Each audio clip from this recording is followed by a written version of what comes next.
Hello, एक बार फिर से आप सभी का हमारे यूट्यूब चैनल पर हार्दिक स्वागत है। जैसा कि आप सभी लोग जानते ही होंगे कि साहब जो हमने है ज्योग्राफी की क्लास स्टार्ट की थी और ज्योग्राफी क्लास में हमने एक टॉपिक हमारा कंप्लीट कर लिया था भारत के स्थिति और विस्तार वाला, और फिर हमने सेकंड चैप्टर हमारा भारत के भौतिक प्रदेश स्टार्ट किया था और उसमें हमने हिमालय वाले पार्ट को भी कंप्लीट कर लिया था, मैदान को भी कंप्लीट कर लिया था, और हमने जो है कल वाली क्लास में हमने पठार स्टार्ट कर दिए थे।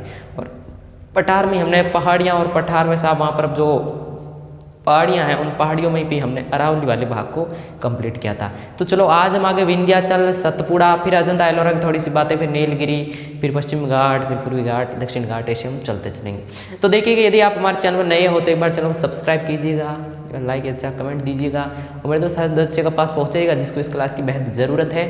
तो चलिएगा बिना समय गंवाए हम लोग क्लास को स्टार्ट करते हैं। तो चलो साहब देखिएगा, देखो कि हमने जो है भारत की पहले हमने स्थिति के बारे में इस तरीके से पढ़ा था, यानी पठार के बारे में। पठार के बारे में हमने पढ़ा था, यहाँ पर एक पर्वत श्रृंखला फैली थी, उसका नाम था अरावली। देखा था हमने अरावली, और उसके बाद में यहाँ पर एक पर्वत श्रृंखला इस तरीके से फैली हुई थी, उसका नाम था अपना विंध्याचल। उसके बाद एक और फैली हुई था, उसका नाम था सतपुड़ा। उसके बाद इधर पश्चिमी घाट, इधर से होकर पश्चिमी घाट इधर तक, और उसके बाद में यहाँ पर नीलगिरी की पहाड़ियाँ, और उसके बाद में यहाँ पर ये था दक्षिणी घाट, और उसके बाद में यहाँ पर ये क्या है अपना पूर्वी घाट साहब, ठीक है। और इस तरीके से, और यहाँ पर कुछ थी क्या थी अपनी अजंता एलोरा की पहाड़ियाँ थी, बालाघाट अजंता एलोरा की पहाड़ियाँ थी। तो चलो हमने ये जो ये अपना अरावली वाले भाग को तो हमने कंप्लीट कर लिया था पिछली क्लास में, यानी कल वाली क्लास में। और आज हम आगे भाग पढ़ते हैं किसका, हम विंध्याचल का। किसका पढ़ते हैं? विंध्याचल का। तो दोस्त लगाएगा हेडिंग आप किसका, विंध्याचल पर्वत श्रृंखला। देखिएगा अब हम जो है आगे बात करते हैं विंध्याचल की। तो अरावली मेरे ख्याल से समझ में आ गई, जो खेड़ब्रह्मा पालनपुर गुजरात से होती हुई साहब आगे राजस्थान दिल्ली तक जाती है, और इसका अधिकांश भाग राजस्थान में आता है। सबसे ऊंची चोटी गुरु शिखर, दूसरी सुकून शेर, ये दोनों कहाँ पर, राजस्थान के सिरोही जिले के अंदर। इसकी कुल लंबाई कितनी है तो 692 किलोमीटर, इसका 550 किलोमीटर कहाँ पर साहब, राजस्थान में। राजस्थान को कितने भागों में आती है, 2 भागों में। ये 3 राज्यों यानी गुजरात, राजस्थान, हरियाणा और एक केंद्र शासित प्रदेश दिल्ली के अंदर फैली हुई है। ये बात हमने कंप्लीट कर ली। अरावली का जन्म अरब सागर को कहते हैं, और अरावली सर्वप्रथम भूगर्भ पर कहाँ पर दिखाई देती है तो कहाँ पर, खेड़ब्रह्मा पालनपुर गुजरात में। तो चलिएगा अब हम अगली बात करते हैं किसकी, विंध्याचल की। और जो अरावली है वो अपनी कैसी पर्वत श्रृंखला साहब, एक अपशिष्ट पर्वत श्रृंखला है। कैसी पर्वत श्रृंखला है? अपशिष्ट। समझ गए ना आप, अरावली कैसी है, एक अपशिष्ट पर्वत श्रृंखला है। अब देखो अगली हम पढ़ते हैं विंध्याचल पर्वत श्रृंखला। विंध्याचल पर्वत श्रृंखला देखिएगा, ये जो विंध्याचल पर्वत श्रृंखला है, ये विंध्याचल पर्वत श्रृंखला की वर्तमान समय में साथ किया साहब क्या, ये एक अपशिष्ट है। वर्तमान समय में क्या एक अपशिष्ट है, कहने का मतलब वर्तमान समय में इस विंध्याचल पर्वत श्रृंखला में कोई भी साहब वृद्धि नहीं हो रही है, यानी इसकी वृद्धि क्या हो चुकी है, रुक चुकी है। एक तरह का ये कैसा पर्वत है, ब्लॉक पर्वत है। कैसा पर्वत हो गया, ब्लॉक पर्वत हो गया, यानी अपशिष्ट पर्वत हो गया। तो पहली बात देखो विंध्याचल की, यह एक ब्लॉक पर्वत है, यानी इसकी वर्तमान में वृद्धि रुक चुकी है, ब्लॉक पर्वत है, ब्लॉक पर्वत है। अब देखिएगा अगली बात, यानी यह क्या है साहब, ब्लॉक पर्वत है। और अगली बात साहब यह है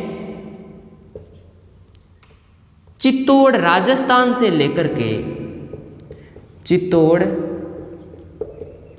राजस्थान से लेकर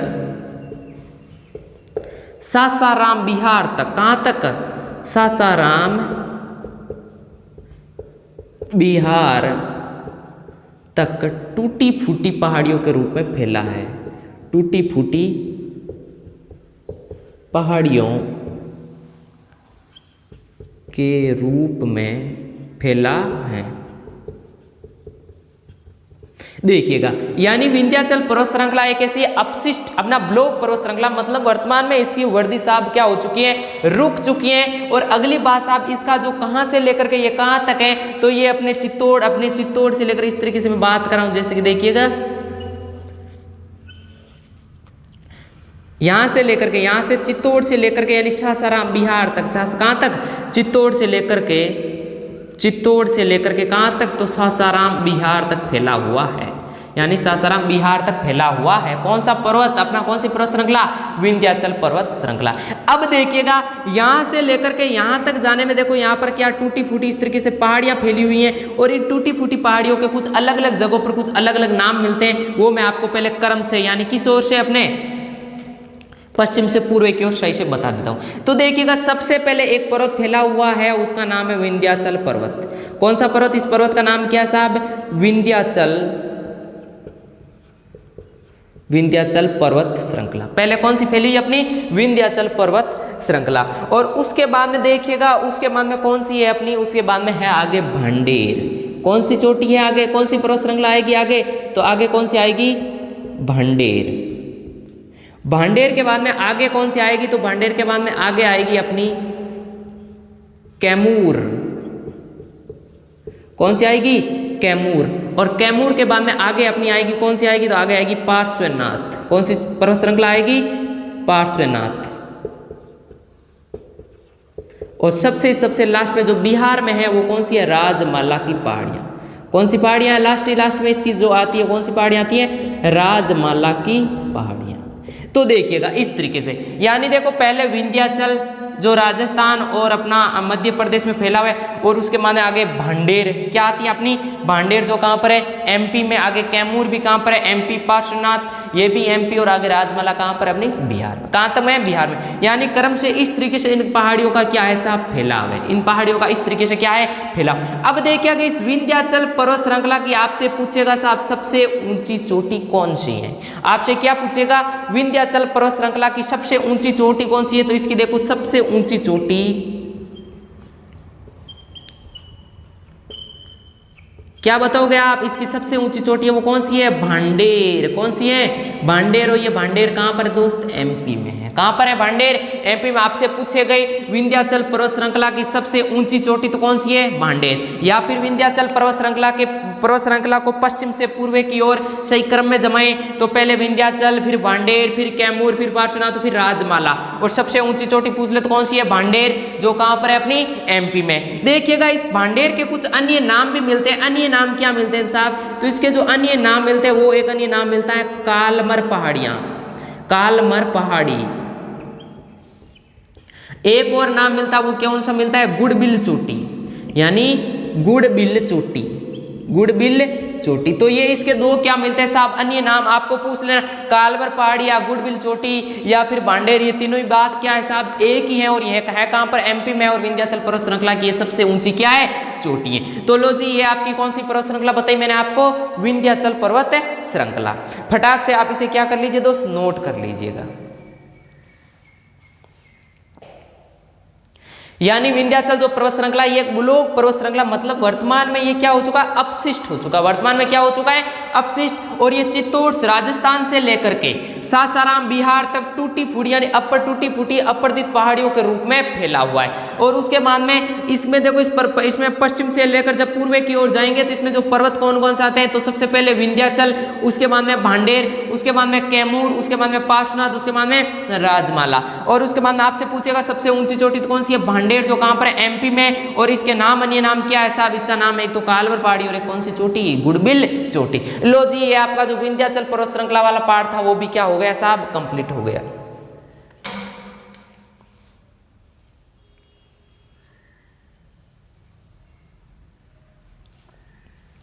अब देखो अगली अब हम कौन सी पढ़ेंगे? तो अगली पढ़ेंगे हम सतपुड़ा पर्वत श्रृंखला।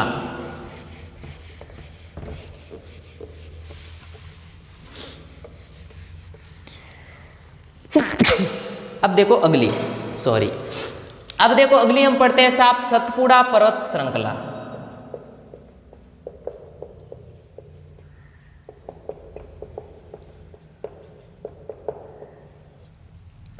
ये जो सतपुड़ा पर्वत श्रृंखला है, ये सतपुड़ा पर्वत श्रृंखला भी अपनी गिर गुजरात से लेकर के आगे बिहार तक जाती है। कहां तक जाती है? गिर गुजरात से लेकर के बिहार तक जाती है। तो सबसे पहले मैं ये भी एक तरह का कैसा पर्वत है? तो ये भी एक तरह का ब्लॉक पर्वत है। कैसा पर्वत है? ब्लॉक पर्वत है साहब। प्राचीन भ्रंश हो गया, वर्तमान में इसकी चोटी ऊपर से क्या हो रही है? टूट रही है। वैसे गोंडवाना लैंड का हिस्सा है और गोंडवाना लैंड की प्लेट है। उस गोंडवाना लैंड की प्लेट के जो ये पर्वत है, ये वर्तमान में इस पर्वत निर्माण की दृष्टि ये प्लेट क्या है साहब? शांत प्लेट है। अब देखिएगा अगली बात, यह भी अपशिष्ट पर्वत श्रृंखला है। यह भी अपशिष्ट पर्वत श्रृंखला है। अब देखिएगा इसकी भी साहब जो हम पश्चिम से लेकर के पूरे तक जाएंगे तो क्या आएगी? अलग अलग पर्वत श्रृंखला। तो देखो सबसे पहले आएगी कौन सी? गिर। कौन सी आएगी? गिर। और ये भी कहाँ पर है? गिर, गुजरात में। और गिर के बाद में अपनी अगली जो कौन सी आएगी? तो अगली आएगी अपनी गिर के बाद में जो नेक्स्ट आएगी वो कौन सी आएगी? सतपुड़ा। गिर के बाद में अगली नेक्स्ट कौन सी आएगी? सतपुड़ा। और सतपुड़ा के बाद में अगली चोटी कौन सी आएगी? पर्वत श्रृंखला कौन सी आएगी? तो ये आएगी राजपिल्ला। राजपिल्ला। और राजपिल्ला के बाद में जो अगली आएगी वो कौन सी आएगी? वो आएगी महादेव पहाड़ियां। कौन सी पहाड़ियां आएगी? महादेव। महादेव पहाड़ियां। और महादेव पहाड़ियां का लास्ट में सबसे जब लास्ट में अंत में कौन सी आएगी? तो आएगी मैकाल पहाड़ियां। कौन सी आएगी? मैकाल पहाड़ियां। कौन सी आएगी? मैकाल पहाड़ियां। तो देखिएगा ये भी देखो, सबसे पहले गिर, गिर के बाद में सतपुड़ा, राजपिल्ला, महादेव और मैकाल। और ये भी सतपुड़ा पर्वत श्रृंखला कैसे साहब? एक ब्लॉक पर्वत यानी एक तरह का ये अपशिष्ट पर्वत है। कैसा पर्वत है? अपशिष्ट। अब देखिएगा कि साहब सतपुड़ा पर्वत श्रृंखला की सबसे ऊंची चोटी कौन सी है? सतपुड़ा पर्वत श्रृंखला की सबसे ऊंची चोटी कौन सी है? तो सतपुड़ा पर्वत श्रृंखला की सबसे ऊंची चोटी एक महादेव पहाड़ियों में स्थित है। और इस चोटी का नाम क्या साहब? इसका नाम है धूपगढ़। क्या नाम है? धूपगढ़। आपसे पूछे ना सतपुड़ा पर्वत श्रृंखला की सबसे ऊंची चोटी तो कौन सी है? धूपगढ़ है। और वो धूपगढ़ कौन सी पहाड़ियों में है? तो महादेव पहाड़ियों में। कौन सी पहाड़ियों में? महादेव पहाड़ियों में। अब देखिएगा इसकी एक बहुत ही सबसे महत्वपूर्ण एक पर्वत चोटी है जो आपने नाम भी सुना होगा, अमरकंटक। वो अमरकंटक कौन सी पहाड़ियों में है? तो वो अमरकंटक मैकाले पहाड़ियों में है, यानी अमरकंटक वो कौन सी पहाड़ियों में? मैकाल पहाड़ियों में है। यानी पहली सबसे ऊंची चोटी तो इसकी कौन सी है? धूपगढ़ है। और दूसरी सबसे ऊंची चोटी कौन सी है? अमरकंटक है। तो ये दोनों बात लिख दूं। देखो सबसे ऊंची चोटी आपसे पूछ ले, सबसे ऊंची चोटी तो वो कौन सी है साहब? धूपगढ़। कौन सी है? धूपगढ़। अब देखो धूपगढ़ की एक बात बता दूं, ये धूपगढ़ की पहाड़ियों में कहां पर? इस धूपगढ़ की पहाड़ियों के अंदर साहब एमपी का प्रसिद्ध, यानी ये भी कहां पर है? मध्य प्रदेश में। और यहां पर एमपी का प्रसिद्ध स्वास्थ्य वर्धक स्थल,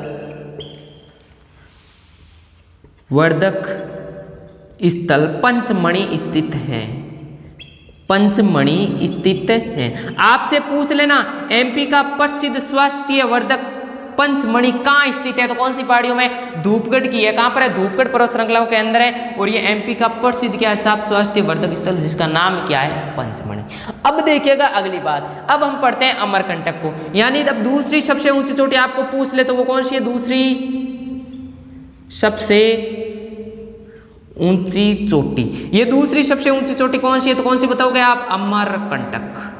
कौन सी है? अमरकंटक। और बताओ अमरकंटक कौन सी पहाड़ियों में है? तो मैकाल पहाड़ियों में। कौन सी पहाड़ियों में? मैकाल पहाड़ियों में। लेकिन धूपगढ़ पूछ ले तो धूपगढ़ कौन सी पहाड़ियों में? महादेव पहाड़ियों में। अब देखिएगा मैं आपको अमरकंटक के बारे में ये वहीं पर ऊपर की तरफ देख लेते हैं, 1 मिनट ऊपर की तरफ आपको सही से समझ में आ जाएगा। देखिएगा अमरकंटक के बारे में मैं यहाँ पर थोड़ी सी आपसे चर्चा करता हूँ। जैसे कि ये अमरकंटक पर्वत श्रृंखला साहब, इस तरीके से मान लो ये अमरकंटक पर्वत श्रृंखला है। इस अमरकंटक पर्वत श्रृंखला से 4 नदियां निकलती है। कितनी नदियां निकलती है? 4। ऊपर की तरफ यानी उत्तर की तरफ एक नदी निकलती है, उस नदी का नाम है साहब कौन सी? सोन नदी। ये सोन नदी है गंगा की क्या है साहब? सहायक नदी है। ये सोन नदी है क्या है? गंगा की है क्या है? सहायक नदी है। और उसके बाद में इधर पश्चिम की पूर्व की तरफ एक पर्वत अपनी पूर्व की ओर एक नदी निकलती है और उस नदी का नाम है महानदी। कौन सी नदी है? महानदी। उसके बाद में दक्षिण की तरफ एक नदी निकलती है, उस नदी का नाम है इंद्रावती नदी। इंद्रावती नदी। और उसके बाद में अपने इधर की साइड में मतलब पश्चिम की साइड में एक नदी निकलती है, उस नदी का नाम है नर्मदा नदी। कौन सी नदी? नर्मदा नदी। कहने का मतलब अमरकंटक पर्वत श्रृंखला से 4 नदियां निकलती है। उत्तर की तरफ सोन नदी जो कि किसकी सा? गंगा की। और उसके बाद में पूर्व की ओर कौन सी नदी निकलती है? महानदी। दक्षिण की तरफ कौन सी निकलती है? इंद्रावती नदी। और अपनी दक्षिण के पूर्व की ओर पश्चिम की ओर कौन सी नदी निकलती है? कौन सी निकलती है? नर्मदा नदी। तो यहाँ पर महादेव अमरकंटक की पहाड़ियों में मुख्य रूप से बड़ी 4 नदियों का क्या है उद्गम स्थल। कौन कौन सी? इंद्रावती नदी, महानदी, सोन नदी और नर्मदा नदी। समझ गए? कौन सी पर्वत चोटी के अंदर? तो इंद्रावती पर्वत श्रृंखला के अंदर। अब देखिएगा अपने अमरकंटक पर्वत श्रृंखला के अंदर, अब देखिएगा यहीं पर इंद्रावती नदी पर, कौन सी नदी पर? इंद्रावती नदी पर एक जलप्रपात बना हुआ है और इसी जलप्रपात का नाम है साहब ध्यान रखना चित्रकूट जलप्रपात। जो छत्तीसगढ़ में बना हुआ है चित्रकूट जलप्रपात, आपसे पूछे ना चित्रकूट जलप्रपात कहाँ पर बना हुआ है, तो छत्तीसगढ़ में बना हुआ है। और कौन सी नदी पर बना हुआ है, इंद्रावती नदी पर। और वैसे ही इंद्रावती नदी कहाँ से निकलती, तो एक तरह से हम देखें तो अमरकंटक की पहाड़ियों से निकलती है। अब देखिएगा इस चित्रकूट जलप्रपात का एक और नाम भी मिलता है, इसे मिनी नियाग्रा जलप्रपात कहते हैं। इसे मिनी नियाग्रा वाटरफॉल यानी जलप्रपात कहते हैं। तो ध्यान रखिएगा, मैंने आपको पहले देखिएगा वापस सतपुड़ा पर्वत श्रृंखला बताई और इसकी मैंने बहुत सारी बातें की। सतपुड़ा पर्वत श्रृंखला भी एक तरह की कैसी पर्वत श्रृंखला है, ब्लॉक पर्वत श्रृंखला है, और ये भी एक अपशिष्ट पर्वत श्रृंखला है साहब, समझ गए। अब देखिएगा पश्चिम से लेकर के पूर्व तक आएंगे तो विभिन्न प्रकार की पर्वत श्रृंखला आएगी। पहले गिर, उसके बाद में सतपुड़ा, उसके बाद में राजपीला, उसके बाद में महादेव पहाड़ियां और उसके बाद में मेकाल। कौन सी, मेकाल। उसके बाद में अगली बात आएगी साहब, इसकी जो सबसे ऊंची चोटी वो कौन सी है, धूपगढ़ है, जो कौन सी पहाड़ियों में, महादेव पहाड़ियों में। कौन सी पहाड़ियों में, महादेव पहाड़ियों। यानी सतपुड़ा पर्वत श्रृंखला की सबसे ऊंची चोटी कौन सी है, धूपगढ़, और वो कौन सी पहाड़ियों में, अपनी महादेव पहाड़ियों में। उसके बाद में इसकी दूसरी सबसे ऊंची चोटी कौन सी है, तो दूसरी सबसे ऊंची चोटी है वो अमरकंटक है, वो कौन सी पहाड़ियों में, मेकाल पहाड़ियों में। कौन सी पहाड़ियों में, मेकाल पहाड़ियों में। और एक बात और ध्यान रखना कि एमपी का प्रसिद्ध स्वास्थ्य वर्धक स्थल यानी जिसका नाम पंचमणि, वो कहां पर स्थित है, वो तो धूपगढ़ पर्वत श्रृंखला के अंदर, धूपगढ़ पर्वत श्रृंखला के ऊपर स्थित है। अब जो अपनी अमरकंटक पर्वत श्रृंखला, इसे प्रमुख 4 नदियां निकलती। एक तो अपनी सोन नदी निकलती ऊपर के उत्तर की साइड में, एक पश्चिमी साइड में एक नर्मदा नदी निकलती है, एक दक्षिणी साइड में एक नदी निकलती है, उसका नाम है इंद्रावती नदी। और इसी इंद्रावती नदी पर एक जलप्रपात बना, उसका नाम है चित्रकूट जलप्रपात। और इसी को हम किस नाम से जानते हैं, मिनी नियाग्रा जलप्रपात के नाम से जानते हैं। और उसके बाद में पश्चिम की तरफ एक नदी निकलती है, पूर्व की ओर एक नदी निकलती है, उसका नदी का नाम क्या, महानदी। क्या नाम है नदी का, महानदी। लो जी, ये आपकी कौन सी पर्वत श्रृंखला बता दी मैंने, सतपुड़ा पर्वत श्रृंखला का पूरा क्या कर डाला मैंने, वर्णन कर डाला। फटाक से क्या कर ले दोस्त, नोट कर लीजिएगा, फटाक दे लीजिए। फिर हम आगे की बातें करते हैं, तो फटाक से एक बार नोट कर ले चीजों को।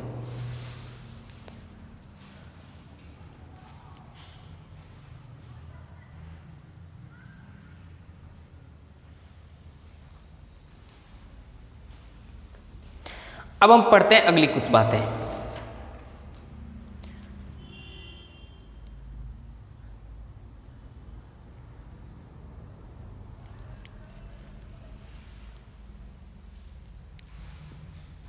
कर दूं क्लीन, लो जी। अब देखिएगा अगली बात है, अजंता एलोरा की पहाड़ियां की कोई खास विशेषता नहीं है। आपको ध्यान रखना इतना ही कि अजंता एलोरा की पहाड़ियां जो कहाँ पर अपने महाराष्ट्र के क्षेत्र में स्थित है और उनकी कोई इतनी खास विशेषताएं है नहीं। अब हम अगली पढ़ते हैं पश्चिमी घाट। पहले किसको पढ़ेंगे हम, पश्चिमी घाट को। तो देखिएगा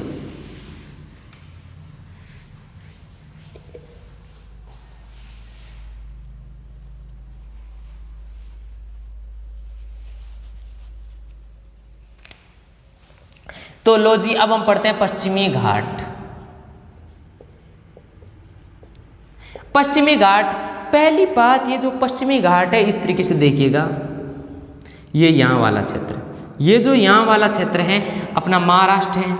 महाराष्ट्र के बाद में अपना कौन सा, गोवा, और गोवा के बाद में कर्नाटक, थोड़ा बहुत केरल वाला क्षेत्र भी झेलता है। तो यहाँ पर ये कौन सा क्षेत्र फैला हुआ, अपना पश्चिमी घाट फैला हुआ। क्या फैला हुआ है, पश्चिमी घाट। और पश्चिमी घाट कहाँ पर, कौन से समुद्र के किनारे फैला है, तो कौन से सागर के किनारे, अरब सागर के किनारे फैला। तो ध्यान रखना पहली बात कि साहब ये जो पश्चिमी घाट है ये भ्रंश कगार की तरह फैला है, भ्रंश कगार की तरह फैला है,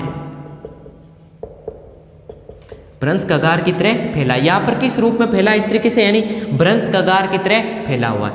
अब देखिएगा अगली बात, इसका जो निर्माण हुआ वो निर्माण कैसे हुआ साहब, तो इसका निर्माण हुआ अब अपनी अरब सागर की प्लेट के विवर्तन के कारण, यानी इसका जो निर्माण हुआ वो अरब सागर, ये मान लो इस तरीके से, यहाँ पर ये जो अरब सागर की प्लेट पाई जाती है इस क्षेत्र में, इस अरब सागर की प्लेट के विवर्तन के कारण, यानी अरब सागर की प्लेट इधर की प्रायद्वीप, इस अरब सागर की प्लेट थोड़ी सी प्रायद्वीप भाग की प्लेट में जब दूरियां पड़ी, यानी विवर्तन हुआ, दरार पड़ी, तो दरार पड़ने के कारण बीच में किस पर्वत श्रृंखला का निर्माण हो गया, तो बीच में पश्चिम घाट का क्या हो गया साहब, निर्माण हो गया। बीच में किसका निर्माण हो गया, पश्चिम घाट का क्या हो गया, निर्माण। तो देखिएगा यानी पश्चिम घाट एक भ्रंश कगार की तरह फैला और उसका निर्माण अरब सागर की प्लेट के विवर्तन के कारण, ये तो सामान्य सी बात है, आपको ध्यान रखनी। अब जो अगली बात, इसी पश्चिम घाट को सह्याद्री भी कहा जाता है, ध्यान रखना, इसे सह्याद्री भी कहा जाता है। क्या कहा जाता है? सह्याद्री भी कहा जाता है। अब देखो ये सह्याद्री भी कहा जाता है। अब देखिएगा मैं एक बढ़िया सा अपना एक डायग्राम ये अपना इस तरीके से मैंने बना दिया पश्चिमी घाट। ये इस तरीके से मैंने क्या बना दिया अपना पश्चिमी घाट, ये इस तरीके से फैला सब लोग। अब देखिएगा यहां से ये अक्षांश निकलता, उस अक्षांश का नाम है 16 डिग्री उत्तरी अक्षांश। कौन सा अक्षांश है? 16 डिग्री उत्तरी अक्षांश। और वो इस सह्याद्री को साहब कितने भागों में बांटता है? तो वो इस सह्याद्री को 2 भागों में बांटता है। वो इस सह्याद्री को कितने भागों में बांटता है? 2 भागों में। एक का नाम तो है उत्तरी सह्याद्री और एक का नाम क्या है साहब इधर की साइड में, ये कौन सी है? दक्षिणी सह्याद्री।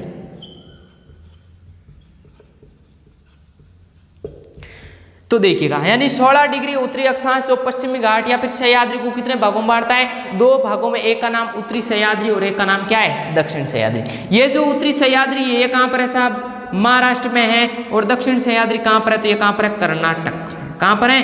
कर्नाटक में। समझ गए? अब देखिएगा उत्तरी सह्याद्री की सबसे ऊंची चोटी कौन सी है? तो उत्तरी सह्याद्री की सबसे ऊंची चोटी है उसका नाम है कलशुबाई। उत्तरी सह्याद्री की जो सबसे ऊंची चोटी है उसका नाम है कलशुबाई, यानी उत्तरी सह्याद्री की सबसे ऊंची चोटी। उत्तरी सह्याद्री की सबसे ऊंची चोटी। आपसे पूछे ना कि उत्तरी सह्याद्री की सबसे ऊंची चोटी कौन सी है, तो वो कौन सी है? कलशुबाई, जो कहां पर स्थित है साहब? महाराष्ट्र में स्थित है। उसके बाद में उत्तरी सह्याद्री की जो दूसरी सबसे ऊंची चोटी है उसका नाम है साहब महाबलेश्वर। और दूसरी सबसे ऊंची चोटी उसका नाम क्या है? तो महाबलेश्वर। और ये महाबलेश्वर साहब कौन सी अपनी महाबलेश्वर ये कौन सी चोटी है? दूसरी सबसे ऊंची चोटी। दूसरी सबसे ऊंची चोटी। ध्यान रखिएगा पहले बात की साहब उत्तरी सह्याद्री यानी 16 डिग्री जो उत्तरी अक्षांश है वही सह्याद्री को 2 भागों में बांटता है। एक तो अपनी उत्तरी सह्याद्री और एक अपनी दक्षिण सह्याद्री। उत्तरी सह्याद्री की सबसे ऊंची चोटी है वो कौन सी है? तो कलशुबाई, जो यानी उत्तरी सह्याद्री की सबसे ऊंची चोटी। दूसरी सबसे ऊंची चोटी कौन सी है? तो कौन सी है? महाबलेश्वर। कौन सी है?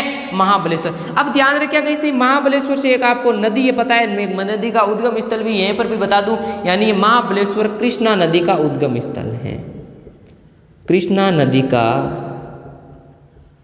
उद्गम स्थल है। यानी आपसे पूछ लेना कृष्णा नदी का उद्गम स्थल कौन सा? तो कौन सा है? महाबलेश्वर। कौन सा है? महाबलेश्वर। और एक बात महाबलेश्वर की ओर ध्यान रखिएगा, यहां पर राष्ट्रीय मेघ अनुसंधान केंद्र स्थित है। राष्ट्रीय मेघ अनुसंधान केंद्र, राष्ट्रीय मेघ अनुसंधान केंद्र।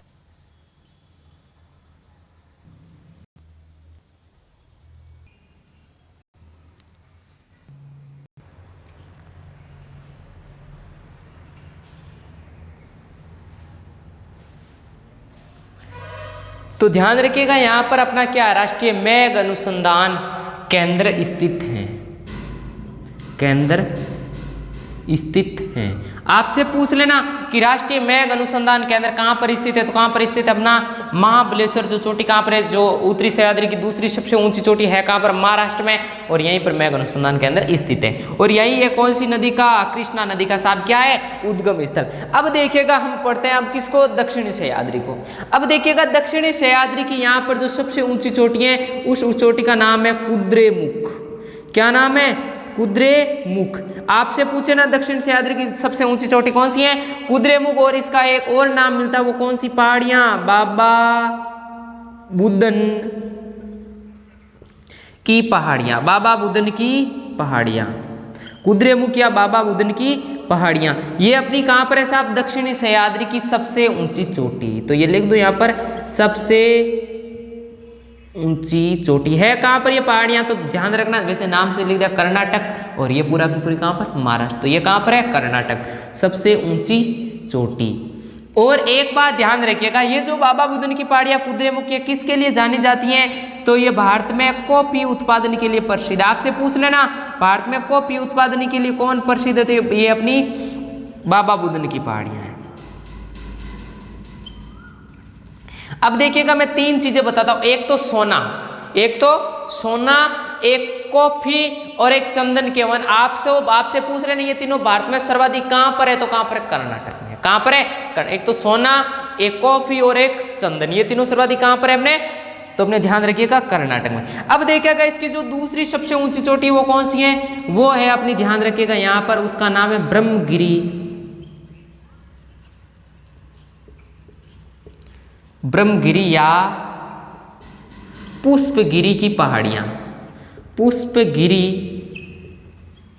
की पहाड़ियां, ये इसकी दूसरी सबसे ऊंची चोटी, उसका नाम है ब्रह्मगिरी या पुष्पगिरी की पहाड़ियां। और ये कौन सी, दूसरी सबसे ऊंची चोटी।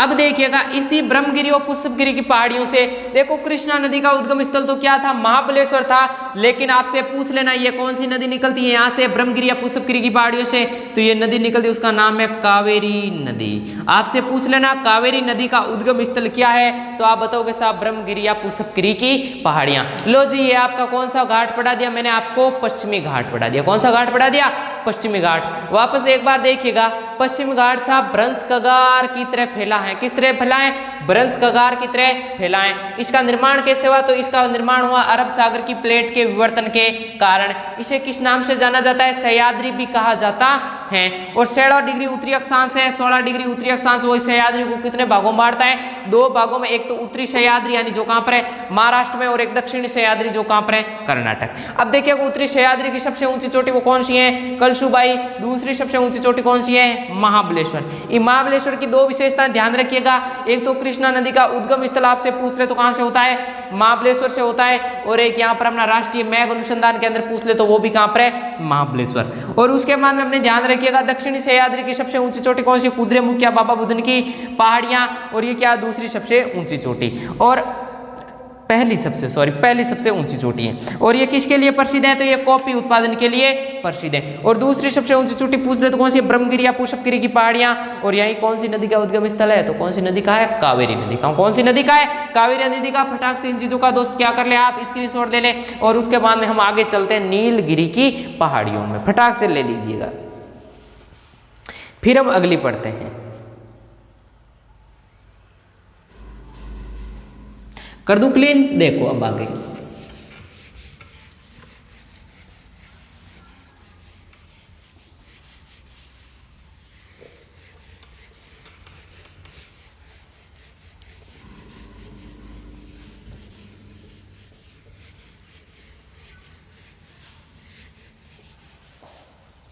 अब देखिएगा आगे हम पढ़ते हैं, हम कौन सी पहाड़ियां, नीलगिरी की पहाड़ियां।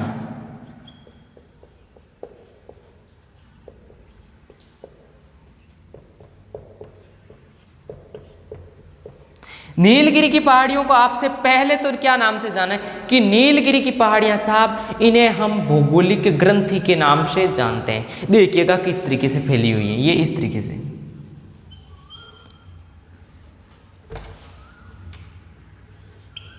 इस तरीके से, यहां पर इस तरीके से। ये तो अपना दक्षिणी घाट वाला क्षेत्र आ गया, यहां पर ये कौन सा घाट आ गया, पश्चिम घाट। और यहां पर ये इस तरीके से कौन सी पहाड़ियां फैली हुई है, तो ये नीलगिरी की पहाड़ियां, नीलगिरी की पहाड़ियां। और जो यहाँ पर पहाड़ दक्षिण भारत में जो सदाबहार वन पाए जाते हैं ना साहब, वो सदाबहार वन भी कौन सी पहाड़ियों में पाए जाते हैं, तो नीलगिरी की पहाड़ियों में पाए जाते हैं। तो पहली बात, इन्हें इस पहाड़ियों को भौगोलिक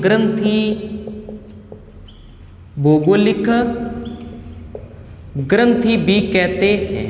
आपसे पूछ लेना भारत में भौगोलिक ग्रंथि किसे कहते हैं, किन पहाड़ियों को कहते हैं, तो किन पहाड़ियों को कहते हैं, अपनी नीलगिरी की पहाड़ियों। क्यों कहते हैं साहब, अत्यधिक जैव विविधता के कारण। किसके कारण कहते हैं, अत्यधिक जैव विविधता के कारण इनको क्या कहते हैं साहब, भौगोलिक ग्रंथि कहते हैं। अब देखिएगा अगली बात, अब थोड़ा सा मैप कर दूं आपसे यहाँ तक ले। अब देखिएगा जो नेक्स्ट बात मैं पढ़ा रहा हूँ वो कौन सी बात पढ़ा रहा हूँ साहब, यह पश्चिमी घाट व पूर्वी घाट को आपस में जोड़ती हैं, आपस में जोड़ती हैं। आपसे पूछ ले, देखो यहाँ तो ये कौन सा घाट आ गया, इस तरीके से पश्चिमी घाट, और ये इधर से इधर की साइड जा रही है, तो ये आगे कौन सा घाट आता है, पूर्वी घाट। तो पश्चिमी घाट और पूर्वी घाट को जो आपस में जोड़ने वाली जो पहाड़ियां हैं वो कौन सी पहाड़ियां दोस्त, नीलगिरी की पहाड़ियां। कौन सी पहाड़ियां हैं, नीलगिरी की पहाड़ियां। आपसे पूछ लेना पश्चिमी घाट और पूर्वी घाट को आपस में जोड़ती कौन सी पहाड़ियां, तो कौन सी पहाड़ियां जोड़ती हैं, नीलगिरी की पहाड़ियां। अब देखिएगा अगली बात, ये भारत के कितने राज्यों में फैली हुई है, तो ये भारत के 3 राज्यों में फैली हुई। कितने राज्यों में फैली हुई है, 3 राज्यों में फैली है। देखो सबसे ज्यादा फैली हुई है ये कहां पर, तो सबसे ज्यादा फैली हुई है तमिलनाडु। कहां पर फैली हुई है, तमिलनाडु। उसके बाद में सबसे ज्यादा कहां पर फैली हुई, तो कहां पर फैली हुई, केरल। और उसके बाद में कहां पर, कर्नाटक। आपसे पूछे ना नीलगिरी की पहाड़ियां सर्वाधिक कौन से राज्य में, तो कौन से राज्य में, केरल, तमिलनाडु में। और उसके बाद दूसरा नंबर पूछ ले तो कौन से राज्य में, केरल में। और तीसरा नंबर पूछ ले तो आपको कहां पर है, अपनी कर्नाटक में। तो ध्यान रखिएगा ये कितने राज्यों के अंदर फैली हुई है, 3 राज्यों में। अब देखिएगा अगली बात, यह भारत का पहला जैव संरक्षित क्षेत्र था। यह भारत का पहला जैव संरक्षित क्षेत्र था। जो भारत का पहला जैव संरक्षित क्षेत्र, इसे बनाया कब था, तो इसे बनाया था 1986 में। आपसे पूछ लेना कि भारत का पहला जैव संरक्षित क्षेत्र कौन सा था, तो नीलगिरी की पहाड़ियां थी। और इन्हें बनाया कब था, तो इन्हें कब बनाया था, 1986 में। और अगली बात कि यूनेस्को की सूची में शामिल भारत का पहला जैव संरक्षित क्षेत्र भी आपसे पूछ ले तो वो भी कौन सा है, नीलगिरी की पहाड़ियां। इसे यूनेस्को में इस जैव संरक्षित क्षेत्र को कब शामिल किया, तो 2001 में इसको कहां पर शामिल कर लिया, यूनेस्को में। तो लिख दो यहां पर ये पॉइंट, यह भारत का पहला जैव संरक्षित क्षेत्र जिसे 2001 में यूनेस्को की सूची में शामिल किया गया। यूनेस्को की सूची में शामिल किया गया। ध्यान रखिएगा दोनों पॉइंट आपसे पूछ सकता है कि भारत का पहला जैव संरक्षित क्षेत्र कौन सी, नीलगिरी की पहाड़ियां बनाई कब थी, 1986 में। और अगला आपसे यह भी पूछ सकता है कि भारत का पहला जैव संरक्षित क्षेत्र जिसे अपना यूनेस्को में डाला गया तो वो कौन सा था अपना, वो भी कौन सा था, नीलगिरी की पहाड़ियां, जिसे कब डाला था, 2001 में। कब डाला था, 2001 में। अब देखिएगा नेक्स्ट बात, एक बार आप इन चीजों को नोट कर लो और उसके बाद में हम हॉट स्पॉट के बारे में थोड़ी सी मैं यहाँ पर बातें चर्चा करूंगा। पहले किसके बारे में करूंगा मैं, इस बार आगे किसके बारे में चर्चा करने वाला हूं, हॉट स्पॉट के बारे में।